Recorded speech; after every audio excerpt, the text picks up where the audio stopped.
चटपटी हिंदी कहानियों के लिए सब्सक्राइब करें हमारे चैनल को। लक्ष्मी की बहू सारिका पूरे दिन इंस्टा रील्स बनाती रहती थी। उसे बोलने की जरा भी तमीज नहीं थी। अपने पति और सास दोनों को ही सारिका फटकार लगा देती थी। रील्स का बुखार सारिका पर इतना चढ़ा था कि वह अपनी सास और अपने पति का बिल्कुल भी कहा नहीं मानती थी। लक्ष्मी घर का सारा काम करती, लेकिन वह सारिका से बहुत परेशान थी। सारिका और उसके भविष्य को लेकर लक्ष्मी को बहुत चिंता सताती रहती थी। एक दिन लक्ष्मी ने सारिका को प्यार से समझाया, देखो बेटा सारिका, ये सब ठीक नहीं है। कल को बाल बच्चों के साथ तुम्हें घर की जिम्मेदारी भी तो संभालनी है। ये कब तक चलेगा और मैं कब तक संभाल पाऊंगी ये सब। सारिका गुस्से में आ जाती है और कहती है, अरे बुढ़िया, तुम्हारी इतनी हिम्मत, तुम मुझे सिखाओगी क्या करना है और क्या नहीं। चुपचाप जाओ और खाना बनाओ।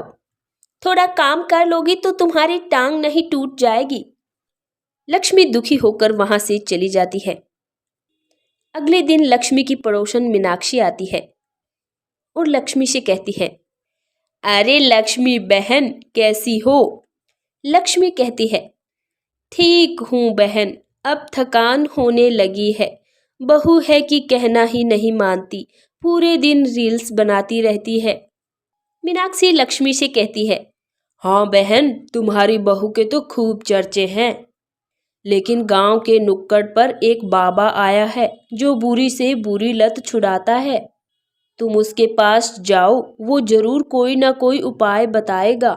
मीनाक्षी की बातों में आकर लक्ष्मी अगले दिन तांत्रिक के पास चली जाती है और कहती है, बाबा, हमारी बहू को रील्स बनाने की बुरी लत लग गई है, कोई उपाय बताइए, नहीं तो उसके साथ साथ बच्चों का भविष्य भी खराब हो जाएगा। ये कोई बुरी लत नहीं है, तुम्हारी बहू पर बुरा साया है।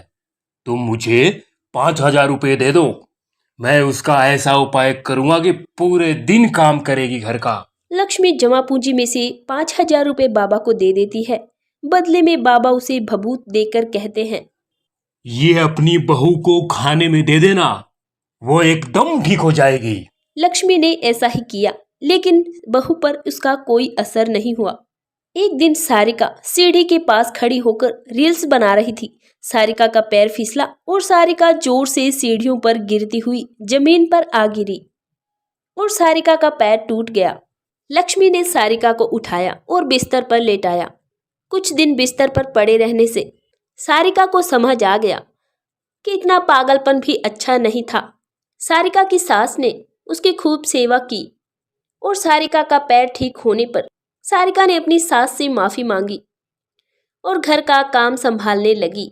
लक्ष्मी और उसका परिवार खुशी खुशी रहने लगा।